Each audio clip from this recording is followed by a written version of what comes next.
Alright guys, TacticalRab again today. Hope you're doing well and enjoying your day so far. Shotzzy's been testing out a mechanic over the last couple of days that while it certainly looks like snaking from his point of view and probably from the other POV as well, it technically doesn't seem to break the gentleman's agreement the pros have come up with so far. Snaking's not been a massive talking point of the last couple of weeks with no CDL action, but as soon as the matches return and certainly the majors, questions will be asked. If somebody does this in a particular game and then says, well, I technically didn't break the GA, what would the reaction be? Very much interested your thoughts in the comment section below. Hit the like button if you enjoy. Subscribe if you're new as always. I'd greatly appreciate it. Few scrims going down over the last couple of days as well. Pretty big one here from FaZe back. So aBeZy, Exceed, Crimp and Brack. That's the team of 4. Arguably, these guys should be the best team in Challengers, or if not, very close to it indeed. They've been playing some scrims against Surge, such as last night. aBeZy also looks really good at this game right now, which is absolutely no surprise. We know that aBeZy, generally speaking, has been on CDL teams at the start of seasons for the last few years and has done very well. Like, let's not forget the start of last year, aBeZy was a bit of a monster on that Ravens team. Then that kind of relatively quickly fell apart, but aBeZy tends to do very well at the start of games. So I think it's kind of unfortunate that he hasn't got a starting spot this year, but it does mean that FaZe back looking very good. They pretty much split maps there with Surge yesterday. We know that Surge are a good search and destroy team, and okay, at the end of the day, it's just scrims. Kind of interesting to see Subbase still going at 201 to 116. That's got to be one of the, fewest point games I've ever seen on Subbase this year going to time. I mean, I thought, honestly, with the new spawns, this would be less prevalent, but apparently it's definitely still a thing that, it can end on time. It's obviously very difficult to actually get in the hard points on these maps. Teams should and probably will get better at it, but yeah, over the course of the maps there, I mean, what was this? They split the first 4, 2-2, and then FaZe back won 3 of the next, or won 2 of the next 3. They won the Karachi in a close one. And they split the high rise and the Karachi controls they played. Illy actually dropped 45 in this and went 45 in 31 for the win. So yeah, that's kind of impressive. So that's what Surge are up to. They also played, well, they've been playing a few teams over the last few days, such as Gorillas, but Team Fellow, they played Rocker's team. So Team Fellow is, just to clarify, Yuli, 2Real, Fellow, and Dave Paddy. It's kind of tough to even keep up with these teams because, I wish I could go to COD Gamepedia and say, okay, who did they play the most recent cup with? But there are no cups right now, so what can we do? But they played Rocker. Obviously, this Minnesota Rocker team is one of the rosters that is arguably, might need to consider some roster changes in the very near future, right? We know that it's not gone well for them so far. They've not even won a series so far in the CDL. The only team not to have done so. Sure, 0-3, it's not the end of the world, but it's not like they played necessarily even great teams. Okay, they played OpTic, but outside of that, they lost to Vegas, for example. It's not like they've been slammed all by top teams in the CDL. After the break, it seems there may be some more winnable games, but, still, if you're playing Fellow's team and Challengers here, you're only winning 1 of the 4 hardpoint maps. Not a great sign, especially when we know that Rocker's Search and Destroy was woeful so far. There's lots to talk about. Awakening, no sound EQ, not so good. We know, of course, that Seattle Surge's S&D last year was atrocious, and we think Pred might have been hinting that accuracy, his search and destroy prowess, might effectively be the opposite of that, and now this Rocket team is basically a worse version of Surge as far as I'm concerned, and their search and destroy isn't looking great either. So not a great sign for Rocket, but at the end of the day, it's just scrims. We'll see what happens when the matches resume, because clearly they must feel that this roster of 4 has some legs, because otherwise they might have blown it up already, or they just don't know who to get instead, which is also a possibility. But I think that if things don't go well into January, and certainly at the major, plenty of these teams, including Rocket, will have to consider blowing it up hard. Scrappy versus Clayster, another bit of drama on this. So Clay went to a concert last night with Parasite and a few others, I believe, but as he says, an 8-hour tattoo session into a concert maybe wasn't the best idea. Now this, though, he tweeted out before he went for the evening at Scrappy. We know that Clay and Scrap have had a fair bit of beef so far in even just this game's life cycle. There was lots of talk between the two of them early on when Heretics was scrimming or playing against Toronto in whatever way,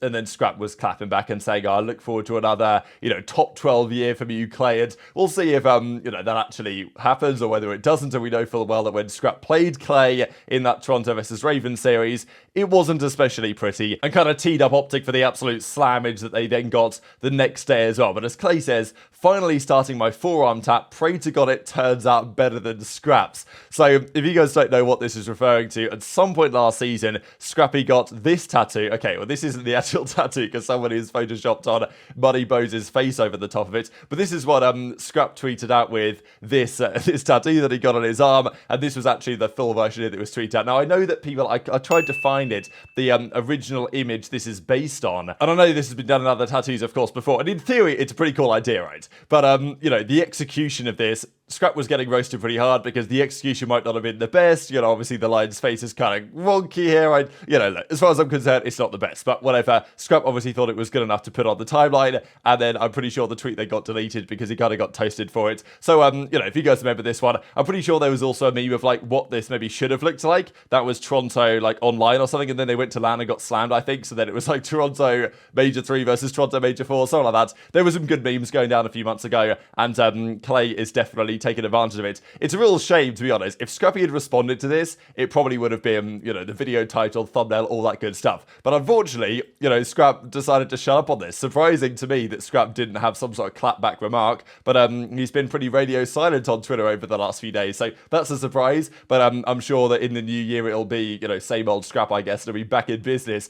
But yeah, unfortunately, no response to this one from Scrap. I guess we'll stay tuned to see if he's got any clapback. This is how Clay's is turning out as well, as he, you know, said better picks tomorrow. I think he's been putting this together in memory of his sister as well. I think he was asking on Twitter a couple of months ago for like ideas of how to kind of commemorate that. So I thought this is really nice, and you know, seems to be executed better maybe than Scrappy's, I would argue, at the moment. But let's talk about this whole snaking argument, because as we see here from FaZe, they come up with their New Year's resolutions. There's you know, some pretty funny ones, but I will say the one that people are really looking in for is going to be Cellium's ones. We'll see here in a second. So aBeZy says the following: check Cellium, win champs. They all say, but Cell says the following: grind harder, no snaking is number 2. So Cell is apparently committed to not snaking. We heard him talk about this, and he said that, well, it was never my fault we were snaking, etc, etc, and you can argue that whichever way that you like. But clearly Cellium is in agreement now that snaking is not going to be an appropriate thing to do for the upcoming year, and the other teams are in agreement as well. The question is, it's always a bit of a grey area.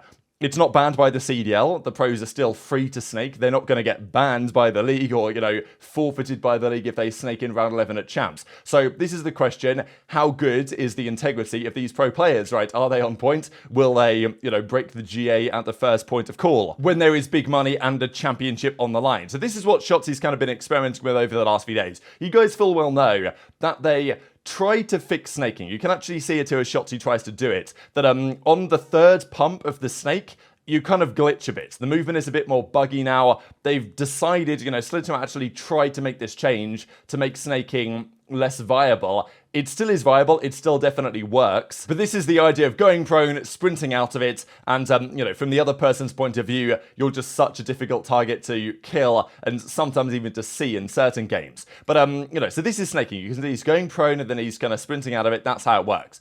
But you can also do this just by crouching, right? As you can see here, he tries it out by just crouching around. Now, it's not quite as egregious from the other person's point of view, but, you know, look at what Shotzzy's doing here. It certainly looks like he's snaking. But technically, according to the pump metrics that they come up with here, when you know, go prone, how many pumps are you going to hitting the ground with, this is not technically snaking. Look, this is snaking. But, like, bro, they, like, kind of passionate on this shit. So, like, I have to do it, like, a little bit delayed. What I was doing this. Which, like, kind of, I mean, this shit looks like I'm snaking, but. Wait, that mechanic is low-key better than, like, the later one, look-key. So basically what Shotzzy's discovered here is crouching, right? I mean, it's not exactly rocket science. He's crouching up and down and moving around at the heady. But I guess that's the question, because sure, that looks like snaking, and I'm pretty sure that if someone was doing that to me and doing it again and again and again, you know, back in Black Ops 4, you couldn't really snake, but you kind of could do that, you know what I mean? You could, that was basically the way that it was done if you were going to do it, was to crouch up and down to the headies, such as Shotzzy was just doing. So if someone was to do that to me at Major 1 Grand Finals, not like I'd make it, but, you know, let's say I was in the Grand Finals at Major 1, and someone was to, you know, hit me with one of those, and there's a few spots, especially on Karachi, where that actually is viable. Obviously in the spot where Shotzzy was, but also over towards where that control point is in the kind of cafe thing, the B point, whatever it is, the harder one to get.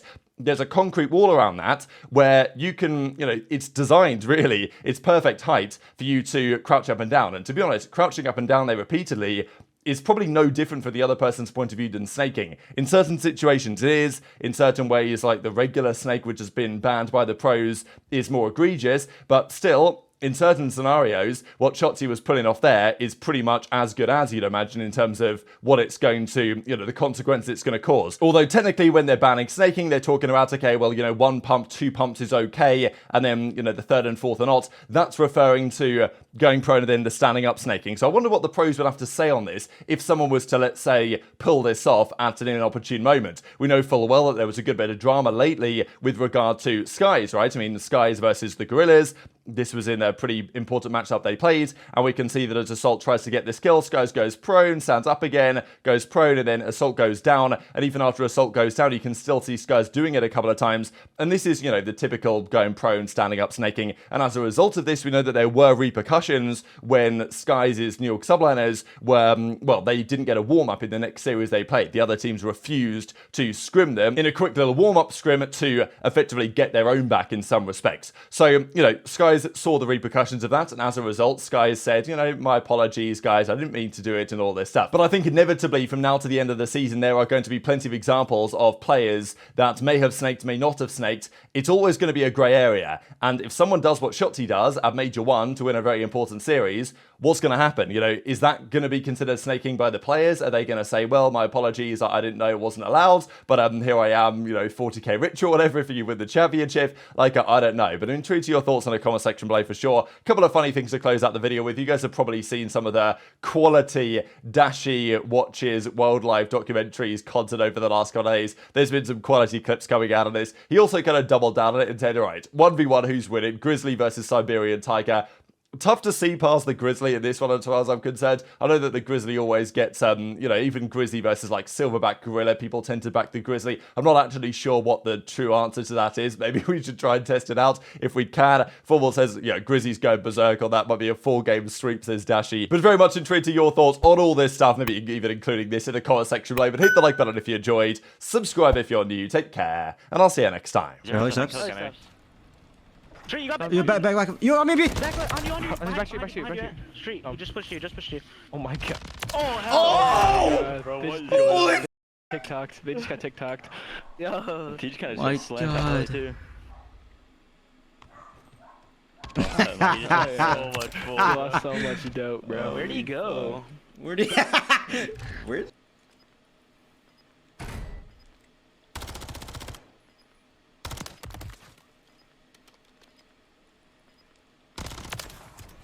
I mean, holy